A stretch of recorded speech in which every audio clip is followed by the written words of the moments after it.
Barbecue. Jojo. Andy. What is going on? Do you know what we're doing right now? What? We're doing an episode of Boost, Booze, and Barbecue. You believe it? What? Oh my gosh. It's crazy. It snuck right up on you, didn't it? I totally wonder why this microphone is in my face. It's the craziest thing. Like all this sound dampening's around you and there's a microphone. I know. And suddenly we're just doing it. Yeah. It's incredible. Yeah. And, you know who else is incredible? The listeners. Mm-hmm. We cannot thank you guys enough Yes. for the outpouring of love. Yeah. You are amazing for all the likes, all the comments, all the subscriptions. It's just been so fantastic seeing how much support we're getting for this teeny tiny little show. Yeah. Which we just appreciate so much.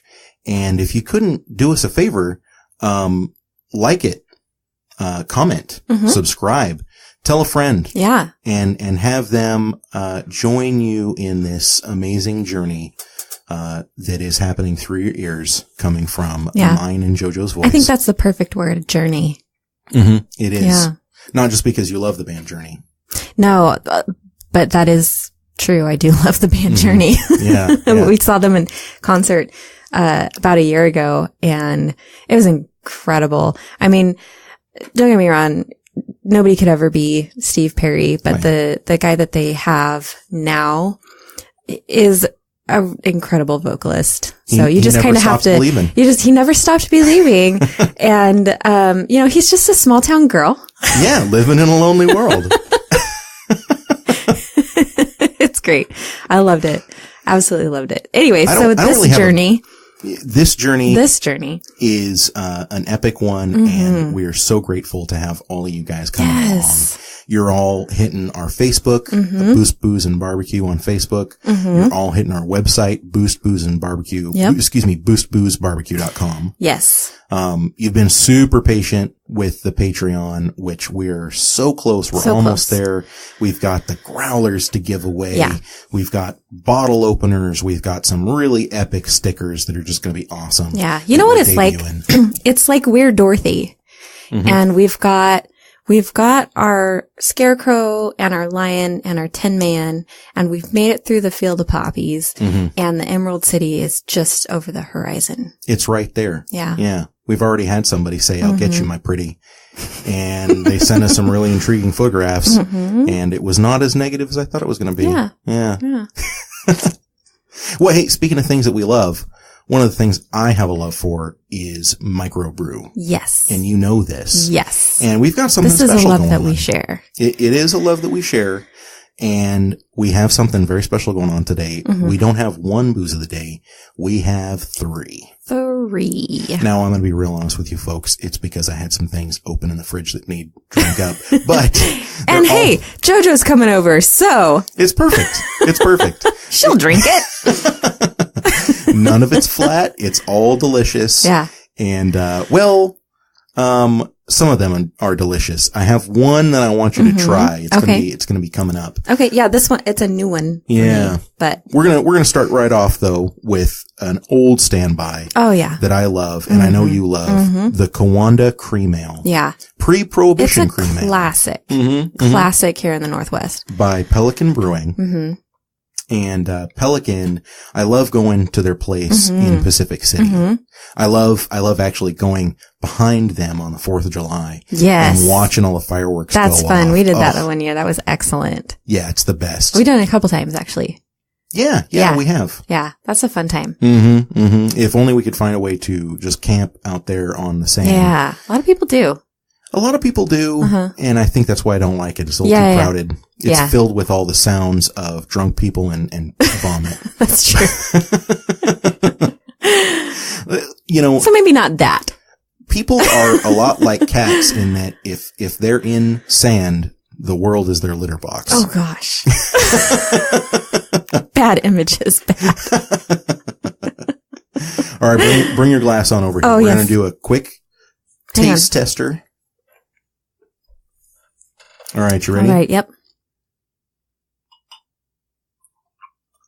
There we go. Oh, that sounded pretty. Looks good, smells good. It's got just a little bit of, I don't know if I should say hoppiness, but it's got just a little I think it's bit the of citrus. I think you're picking up the, that's what it is. The orange floral, the floral note. Do they use that you get orange from the peel? Is that what they do? I can't remember all of a take a look sudden. here. I've had so many cream ales and versions thereof over the years that I... Doesn't say, but this is a taste test. We're supposed to talk about what it tastes That's like. true. And it does. It has a little bit of a bitter on the front, but then this overwhelming sweetness. And like a creamy, it's a cream ale.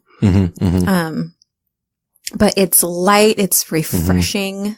It hangs on the palate. It does this really interesting thing where it hangs on your tongue until it doesn't. And no, I'm dead serious. Some beers, they're just heavy in your mouth. Yeah. And you're tasting them a half hour later. That's true. They're just so heavy. That's true. Yeah. And this one just kind of fades out nicely. It does. Yeah. Let's be real here. I mean, if you were drinking water that stayed on your palate and had an aftertaste that hung with you. I don't think you should be drinking that water, Andy. Exactly. And while I do love my heavy beers, there is something very nicely refreshing about a beer that lingers just long enough and then leaves you wanting more. You know? Yeah. Yeah. That's a good way to put that. It's like a first date that's gone well. I'm gonna shake my head. I'm gonna nod my head because, fun fact, my husband and I met in high school when I was a freshman and he was a sophomore. I was 14. He was 15 and we've been together ever since. So I don't actually know what a first date that has gone well would be like because oh, you never really had a we first never really date. had like a first date because being 14 and a freshman in high school, my parents were fine with me having a boyfriend that I hung out with at school. And maybe he would come over for dinner sometimes. I'd go over to his house for dinner sometimes. But dating was out of the question until I turned 16. And eventually, like, you know, we went to the movies or he took me out to dinner. But by then we'd been together for 2 years. So I feel like I kind of missed out on that whole first date kind of a thing. Oh, I don't think because we were friends for like 6 months before we became boyfriend and girlfriend. Well, here's the good news. You didn't really miss out on anything because most people hate trying to date. That's what I hear. And before any of you creepos get any ideas, her husband, amazing and adorable. So don't think for a second that she's going anywhere. I snagged him 22 years ago for a reason. Yeah. And you're holding on tight. Yeah. With both hands. Yep. That's right. Yep. Clenched fists. Yep. I'll drink White to that. knuckled. Boom. This cream ale, I just can't say enough good things about it. It's 5.4 percent alcohol, 25 IBU. So it's got a little bit of bitterness right on the nose of it, but it does not hang around. No, huh? And it's so good. It is. Yeah. It's just good. All right. You ready to move on to the next one? Yes. What do we got? Pull it up for me. The, Burnside Brewing. Rye. Spring Rye. It's a single hop rye ale brewed with coriander. And this is a really, really interesting beer. Really interesting beer. Yeah, this is new for me. I've not had this before, so we'll see what happens. There we go. Okay. Sniff it. What do you get right on the nose? Honestly, it kind of smells like pot. That'd be the hops and the coriander. Is that what it is? Okay. Well, it was brewed in Portland, when you say so what should I say? Coriander. What you're really trying to say. Oregano. Yeah.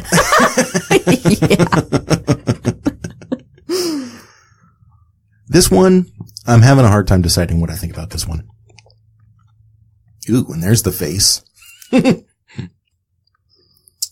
Huh. So you hated it first. Yeah. And then it settles well. Yeah, it's bitter. Disclaimer. I do know for a fact that I have what is considered a bitter palate. So. Well, you love your scotch, so it makes sense. Yeah. So things that most people would be like, oh, it's a little bitter. To me, it's like, holy shnikes, that's bitter. Right. So I pick up on that like 10 times more than the average person. So, when I say it's bitter, you probably are like, I don't know what you're talking about. And actually it's rated at 21 IBU. Right. So it shouldn't be bitter at all. It really shouldn't be, but I actually agree with you. It's got some hop, and that coriander is doing a lot right on the front. But it's interesting because on the back end with this beer, I'm sitting here, I've swallowed it, it's 10 seconds later, and I'm thinking, what is that flavor in my mouth? Right. And I'm getting a lot of, citrus again, orange peel. Yeah. And peppercorn. Oh, yeah. Huh. And just a little bit of Asian pear. Ooh, I hadn't thought about that, but yeah, it's probably pretty close. Sorry, that's actually a wine tasting joke from a long time ago. Some comedian, I don't know. I just throw it. Something I throw out whenever I'm tasting something because it's ridiculous. How do you get pear out of wine?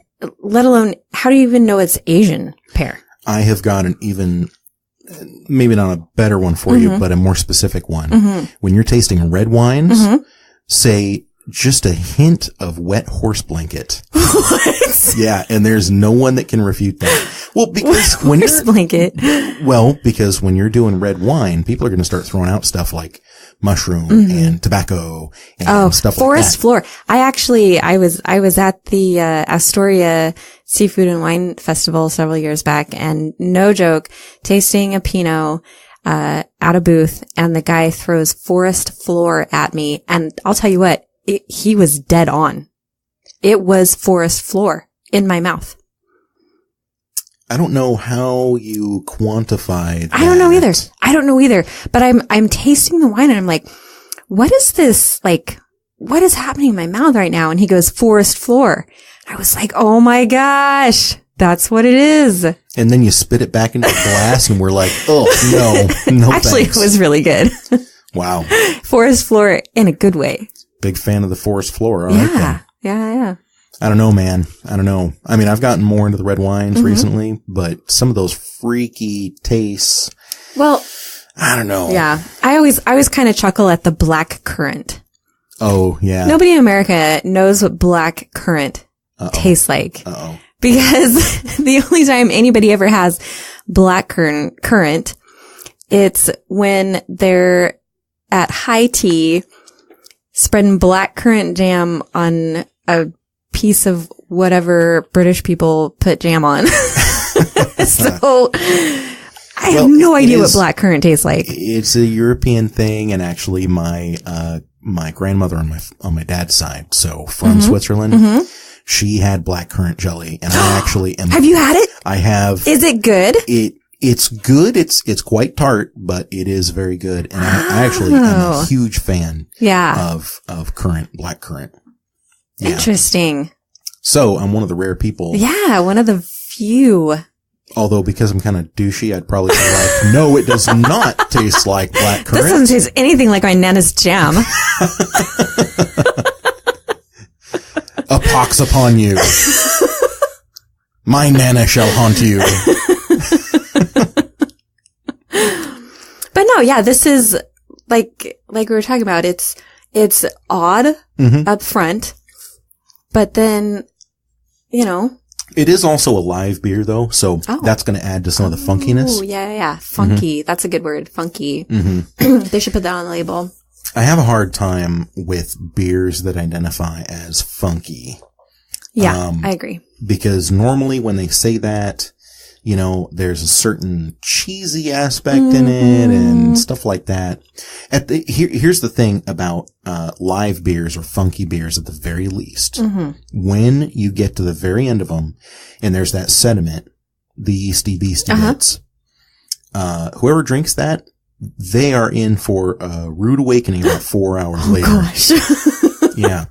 They have a blind date with the toilet, and they're not going to know it until a few hours later.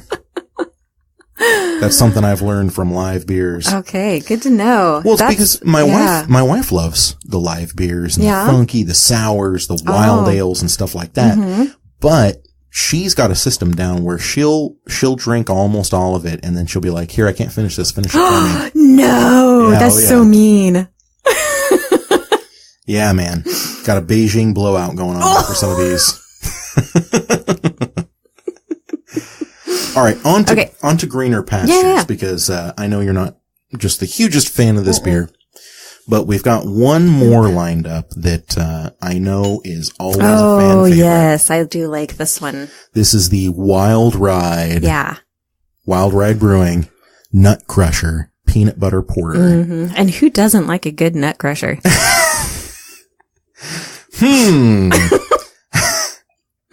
I don't know if I should touch that one or not.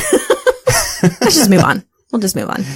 This beer, though, what an incredible flavor, and not anything you would expect, and pretty dark. It smells like a freshly opened jar of Jif. I was kind of thinking more like Nutella. It doesn't have hazelnut in it, does it? No, it doesn't have any hazelnut. Okay, because I'm allergic to hazelnut. Joe, don't. Sorry. She does not do hazelnut. I don't. But no, I think this has a Nutella smell to it. Well, see, I wouldn't know because I can't have Nutella. That's true. And actually, I need to apologize to our listeners because if you can hear us sniffing our glasses, I apologize. We're like leaning right in there. Oh my God. Don't drink it through your nose. Breathe in deep. Yeah, tastes like chocolate peanut butter. Yeah, it does. It really does. Yeah, it does. Oh my gosh, that's good. What a fun beer to drink. I mean, it just, when people are thinking about, their Bud Lights and their Millers and stuff like that, and they go, I don't like beer, and that's what they're thinking about. Right. They have got to try some of these. Yes. They're so different and they're so good. Yeah. You know what this would be good with? Nana's blackcurrant jam. Oh, hey, now you're talking. Yeah.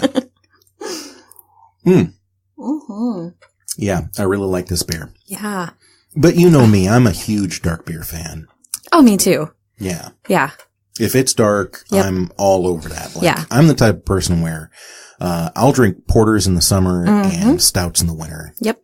Me too. And I need to do something about this mic stand. It's squeaking when I move it. Oh. Sorry, listeners. That's what happens though when you are on the fly and you're letting things happen as they come. Just got to roll with it. Hey, speaking of rolling with it, so we've been getting some feedback from the listeners and we love it. I've been very entertained by everything you guys have been talking to us about, and I've been responding as often as I can. I know Joe has been responding as often as she can, and we actually had a listener that wrote to us, and I thought he had some really good points. Yes. And I've got his letter pulled up right here. This is from David M. David writes, Andy and Joe, listen to your last show and you guys were very impassioned. Yeah. I went a little dark. She did. She went a little dark. Sorry. He writes, I'm a little curious what you guys are not interested in. Is there anything that you're not so passionate about? And then we started making a list. Because I thought, I can't be passionate about everything, can I? Right. And it did take some thought. Like we kind of stood around and stared at each other for a few minutes. And, the caveat here is that these are things that we're very passionate about not being passionate about. Yes.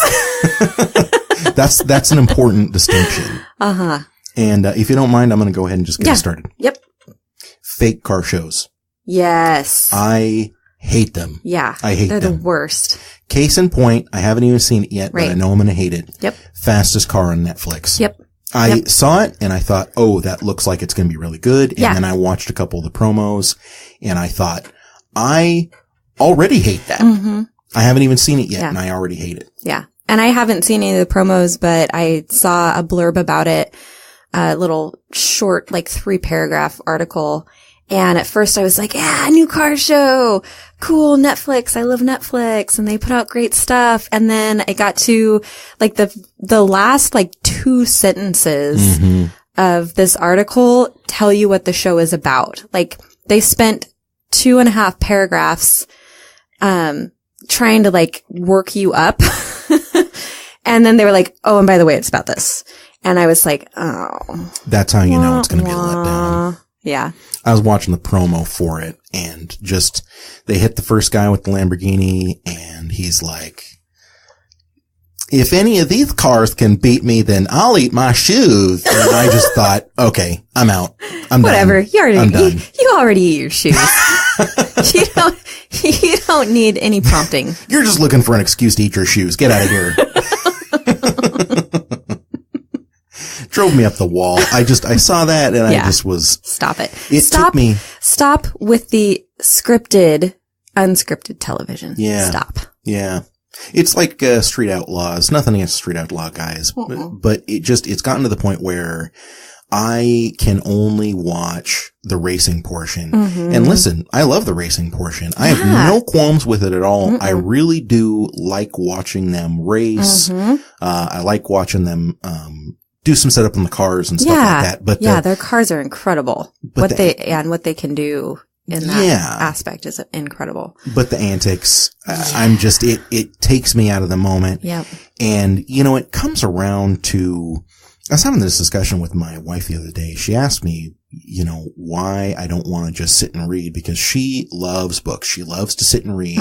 I do too. And she's, and Joe does too. Yeah. And just sitting and reading, a novel. In fact, when I get super old, my plan is to move into one of those old people apartment complexes, and I can hire like somebody to come in and like clean for me and cook for me, and all I'm going to do is sit in the corner in a little rocking chair with a blanket and read books and drink. Yeah. I'm with you. And with a glass of scotch. I don't know what I'm going to be like, when I'm that age.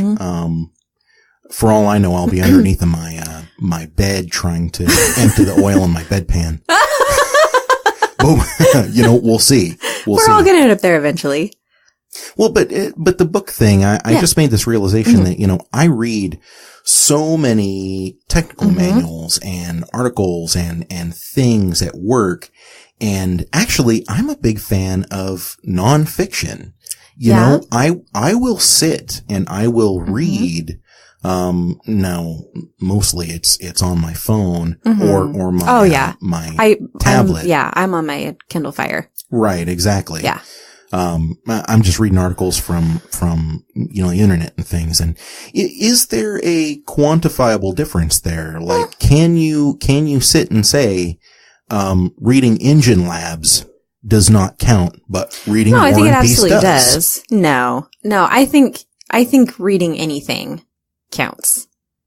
I really do, because you can't, if you're reading something that you don't care about, something that you don't want to be reading, then you're not going to get anything out of it. So read what you want to read so that you can get something out of it. Just make sure that you're still reading. Yeah, just make sure that you're still reading. I enjoy history books, and obviously car articles and all that kind of stuff too. But when I'm getting in bed at night, I have this thing where my brain doesn't want to shut off. Yeah. So I like to get a good fiction book that has some kind of a premise that I'm interested in. I like historical fiction a lot, because I love history. So, historical fiction is a great way for me to like shut my brain off about everything else that's going on in my life and, just kind of drift off to sleep. It's nice. Yeah.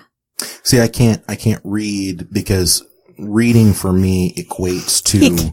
He can read. I can read. Let's be clear. When I'm trying to go to sleep, I can't read because reading equates to learning for me. Yeah. And which is actually kind of funny. And which is why I do go with read. the fiction when I'm going to sleep, because I'm not learning. Well, but that's it's the perfect example right there, because I'm trying to read Harry Potter, and in my mind, I'm just going through like how logistically none of this is going to work. And I start thinking about when he graduates from this, school of wizardry. Spoiler alert. He doesn't graduate. He doesn't graduate. Is it because he dies? No. Oh, okay. Well, I'm just saying, once he's out into the, what do they call normal people? The Muggle world. Muggle world. Once he's out in the Muggle world, he's going to find out that the Muggles use money. It's called Muggle money. And, I don't know, maybe he's using his magic to rob people. No, he knows what Muggle money is because he was raised as a Muggle until his 11th birthday. So he knows all about Muggle society. He's not going to have any problem adjusting. Most wizards don't have trouble adjusting because they take Muggle studies at Hogwarts. Okay, I don't know what good Muggle studies is going to do for you. All over the place in here. Are you learning welding or pipe fitting in Muggle studies? Like, what useful thing are you learning? You just aren't allowed to use your magic in front of Muggles. But this is the whole point. As they're not around. No, this is the whole point. You've spent the same amount of time in magic school. And you don't shop at Muggle schools. You shop in Diagon Alley and Hogsmeade with wizard money. Why do you even live in the Muggle world then? There are no loopholes in Harry Potter. I'm sorry. Why? J.K. Rowling created an entire... Why are we talking about Harry Potter? Where did we get off? Because I don't think it makes sense, and you think it does. Well, I wouldn't say it makes sense. Let's not. I wouldn't go that far. All I'm saying is, why even be in the Muggle world if you can't do anything? Well, most wizards Muggle don't. Yeah, most wizards don't really bother to be. They can be part of the Muggle world, but they're not really in the Muggle world. And the suicide rates among wizardry is low. I call BS. Boom. What? That just happened. No, you're basically describing like the recipe for depression. Can't integrate with society. Are you kidding me? No. Anyways, we're moving on because I'm right. Oh my gosh. And you don't get to rebut. I'm moving on because I am right. Let's please move on. I'm sure our listeners will appreciate me from this. Because on their list of things they don't care about, this is one Harry of them. Potter. Yeah. Yeah. All right. Well, we've talked about things that our listeners don't like. Mm-hmm. We talked about things that you don't like. All right. So what's some things on your list that you don't like? Yeah. So things that I don't like, top of the list, and I'm going to break some hearts out there, but this one comes with a challenge. Uh-oh. Top of my list, Fords. Ooh. Yeah. I was raised in a Chevy is king and Dodge is the young heir type of household. That was terrible. That was a terrible analogy. But yeah, and I think it probably has to do with the eras that I grew up in. I grew up in the 80s and 90s. And I feel like Ford kind of earned this reputation of not being that dependable, during those particular eras.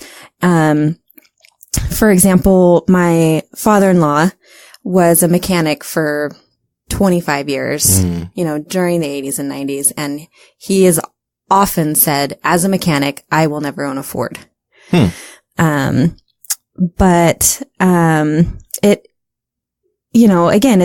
probably has to do with, what was happening with Ford at that particular point in time. So, however, it turned me to a certain way of thinking.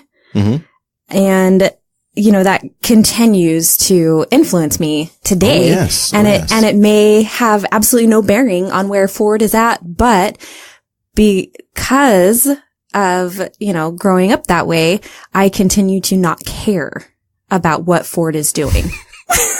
Even though they were the only major domestic auto manufacturer to not take a bailout. Yeah. Yeah. They're still just garbage. Even though, yeah, I just don't care. Yeah. So. Because trash cans don't need bailouts. That's right. That's right. Hashtag you Jolo. said it. Hashtag Jolo. Oh, I hate that so much. So my challenge is, I prefer to be open-minded about things. Mm-hmm. So my challenge, listeners, is, can you change my mind about Ford? Ooh, that's a tall order. Yeah. But I think we've got some pretty persistent listeners. Can you turn me from jokes like Ford stands for found on road dead, instead of a spare tire, it comes with a spare pair of tennis shoes for you to wear while you're pushing it home. Comes with a heated tailgate so that your hands don't get cold when you're pushing it home in the winter. Exactly. Those types of things. Yeah. I'm more grounded in reality where, the large. I think everybody realizes that. The V8 engine option in Dodge for a long time was that horrendous 318, the 5.2, which was just god awful. And I know a lot of people are going to, write us in and say, what? Are you crazy? Yeah. Because that's how polarizing all this car stuff is. Isn't it? Nobody sits and just goes, all car manufacturers have something good that they offer. Right.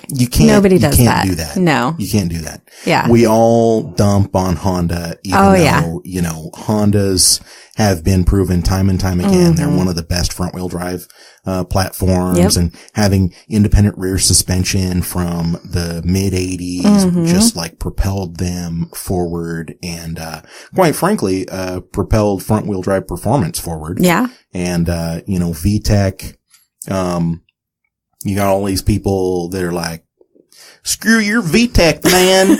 I don't need no VTEC. So you got a cam profile that's lower and lower RPM, and then you hit a point, and it switches to a higher cam profile and makes more power. Yeah. My Camaro makes power all the time. And then everybody starts copying it.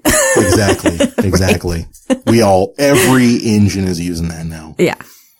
And that's an example of how our biases get so skewed, but we still have them. We still have them. So change my mind, people, about Ford. Change my mind. That's going to be a tall order. Yep. Here's one that you can never change my mind about. What? Stanced. Oh, yeah. That is the worst. That's the worst. Here's what I'm going to do. I'm going to take this car. I'm going to ruin its suspension. Yep. And then I'm going to tell everybody how cool it looks. Yeah. I'm going to make it nearly completely undrivable. And then I'm going to pretend like it looks cool and try and fool everyone else into thinking that it looks cool. I'm also going to camber my tires so much that just the thinnest bead of the sidewall is actually riding on the ground. I'm going to drop my car so low that it's undrivable, but I am going to brag that it's the static height. I'm not on like airbags or anything. No, not at all. Let's see here. I am going to, scrape on things, semi on purpose. Right. Just so that people can know how low my car is. I'm going to carry pieces of wood in my car that I can then use as a block to help me get into parking lots because my car is too low. Right. Cause your car needs a mobility device now. Yeah, exactly. Yeah. Listen, when I see the guys that are laying out the blocks just so that they can get out of a driveway, all I see is an old man wheeling down a wheelchair ramp. Yep. That's all I see. Yep. That needs to be a meme. That's out there somewhere. Oh, it's gotta be. Yeah. I can picture it in my mind right now. Yeah. We'll make it. Don't worry. Okay, cool. And we'll post it on, facebook.com/boostboostbarbecue. Yeah.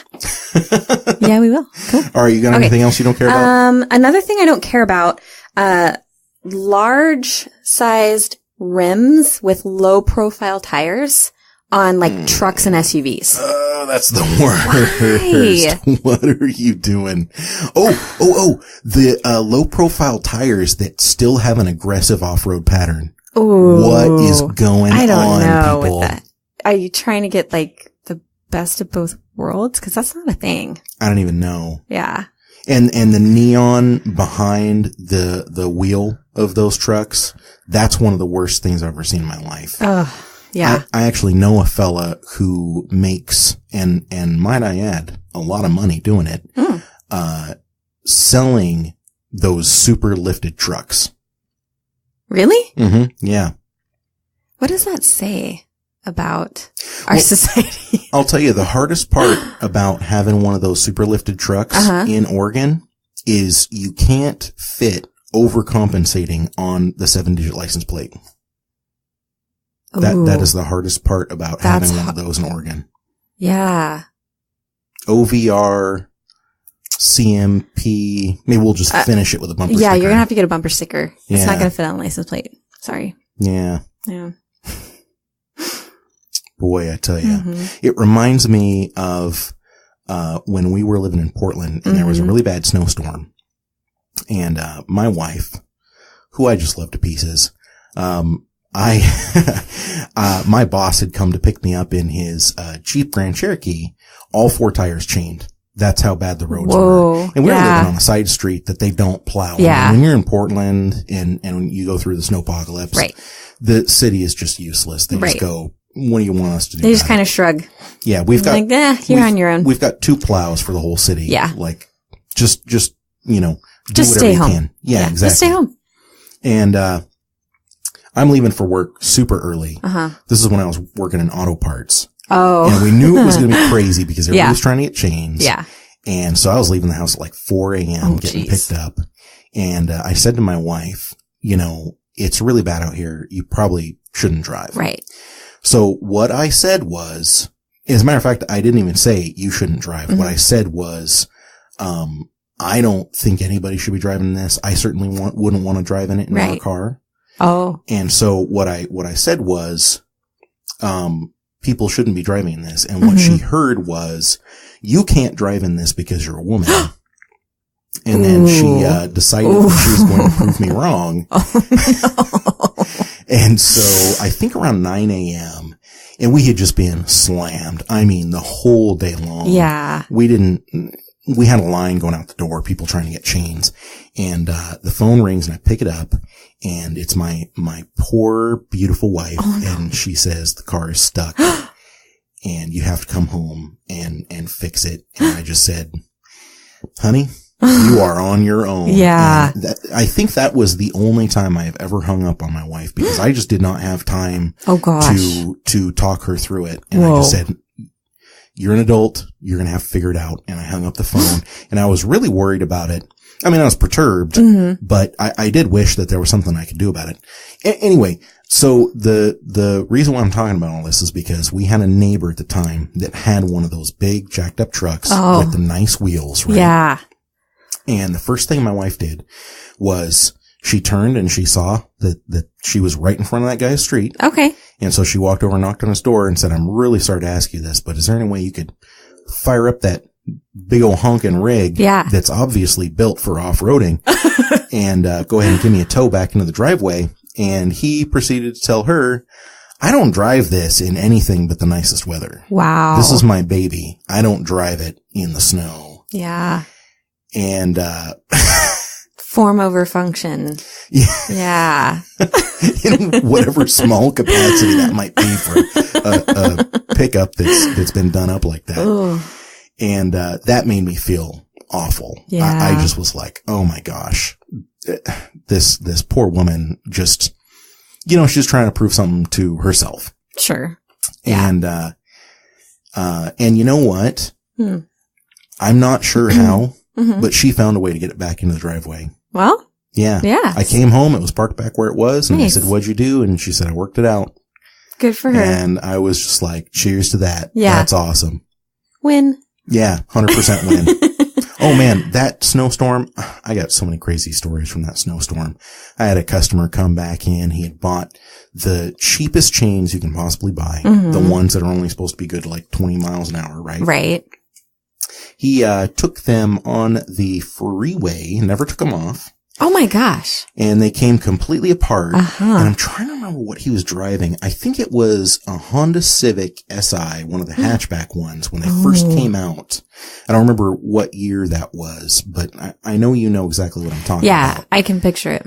Yeah. Yeah, the EP chassis code, I think, something like that. Yeah, something like that. Anyway, he brought it back in and he said, yeah, this thing came apart and it scratched my car all up. And I went out to take a look at the damage, and you would not believe it's bad. how badly scratched this brand new car was. I actually remember a lot of that happening because I was working in a body shop at that time when we had that really bad snowstorm. And for weeks afterwards, we had cars coming in with I drove my chains on the freeway type of damage, and the whole, fender, the whole fender wells, the outside of the fenders themselves is just like destroyed. It's insane. Yeah. It's insane the amount of damage that happens. And people just don't realize, like, I'm sure, it says it's good for 25 miles an hour. I'm sure it'll be fine at 75 miles an hour. No, it's really not. It's really not. Yeah. Oh my gosh. Yeah. And it's almost like some of them, it was almost like, when something, for me, if that happened to me, I would be like immediately like hitting my brakes, pulling over the side of the road. But it was almost as if these people just kept going. Right. Right. Yeah. Well, what do you expect me to do? Just stop? Yeah. Actually, yes. Take those off or slow down. Take your pick. Yeah. But, people like that where they just keep driving and they don't think anything about it. There's two things that happen. Either one, they're scared and they just go, if I can just keep my foot in it and get where I'm going, I'll deal with the consequences when I'm there. But I can't deal with them right now for whatever reason. I can see that. The opposite of that are the people who just are completely oblivious. Their stereo is up as loud as it can possibly go. There's a weird shake, but they just think, the road must be garbage, and those are the people that go back to the auto parts store and say, hey, you have to repair my car now. I had another guy, he bought a radiator seal. So like he had a water pump leak or something, and he bought some of that stuff that you're supposed to pour in your radiator and it's supposed to fill gaps. Right. And, once again, this was in a very busy auto parts store. I was working the, wholesale high performance in the back, but I would come up to the front once in a while to help. It was busy, right? And, this fella bought a bottle of that and I sold it to him and he went outside and I just happened to glance up in between customers and it looked to me like he was pouring it in his engine oil. No. Yeah. Was he? He was pouring it in his engine oil. And, I walked out and I said, hey man, that stuff is meant for your radiator. And he was just like, what does that mean? And I said, well, you poured it in your engine oil, not your radiator. Oh, so bad. And, he looked at me and he said, you know what? Why don't you not worry about it? No, he didn't. He did. And so I just threw my hands up. Well, yeah. And you're like, you deserve this. Yeah. I turned around and I walked away. See you later, bye. And I actually closed my register and just stood and just watched him finish that bottle. Oh my gosh. That's so great. Chuck that thing into the garbage and like look back through the door and see me standing there looking at him and make eye contact and kind of had this smug look on his face like, nuh-uh. Hey, parts boy, you don't know what you're talking about. He fired his minivan up. I think it was a Dodge Caravan. Oh gosh. So dang. In the end, no loss. Right. Speaking of Dodges over Fords. Right. Yeah, but he fired that thing up. I mean, it almost immediately started making bad noises. Oh, absolutely. He didn't make it out of the parking lot. He made it down and around and started to pull onto the road and his motor seized. Oh my gosh. And that was another one where he came in ranting and raving and screaming and said he was going to sue. And I just said, listen, man, we've got security cameras, not just on the inside, watching you buy this stuff. We've got them on the outside, watching you pour it into your engine oil. And also me going outside and saying, don't start your car. Right. Because you've just poured that in your engine oil. And you telling me to pound sand. So guess what? You can use my phone to call a tow truck and then I want you out the door. Right. And wow. That's a whole new level. Oh, it was a whole new world. For me and for that guy. Oh, yeah. Man, I saw some of the craziest stuff. Wow. I had people come in with BMWs that were just a couple of years old and ask me for a single spark plug or a single spark plug wire. What? Yeah. And I know exactly what you're thinking. You've got this face like, those are mostly coil on plug from like 2010 on. Yep. Uh-huh. Uh-huh. And I told them, I don't think you need this spark plug wire. And they're like, yeah, okay. All right. Well, that's why you're on that side of the counter and I'm on this side of the counter. So you just go ahead and give me that spark plug wire and I'll roll out of here. Wow. And I just threw up my hands and said, all right, here you go. You just work there, right? We sold individual wires for, for the most part, they were like for small block Chevys and stuff like that. Yeah, of course. But, hey, that's what you want to do with your life. There you go. Yep. Have fun with that. Mm. And speaking of fun, it has been a real blast. Yeah. JoJo, thank you so much for being here and joining in the fun. And thank you, listeners, for tuning in. Thank you for telling a friend. Thank you for the likes, the subscribes, the comments. We love reading your guys' comments. Yeah, they're great. Keep them coming. Yeah, keep them coming. Keep those emails coming. We love hearing them and seeing them and reading them. And we just cannot appreciate you guys enough. We've got the Facebook.com, Boost Booze Barbecue. We've got boostboozebarbecue.com. The Patreon's coming real soon. And man, just the stuff is just piling up around here. We've got that's gonna be great. Fantastic giveaways for you guys. Yeah. Go out, like, subscribe on iTunes. Soon to be on Google Play. And, of course, we're also on YouTube. So if you want to, tune in that way, go ahead and just, hit the YouTube video and tune in and listen. And don't forget to like and subscribe there. Throw your comments up. We love to see them. Yeah. So this is Andy. And JoJo. And thanks, everybody.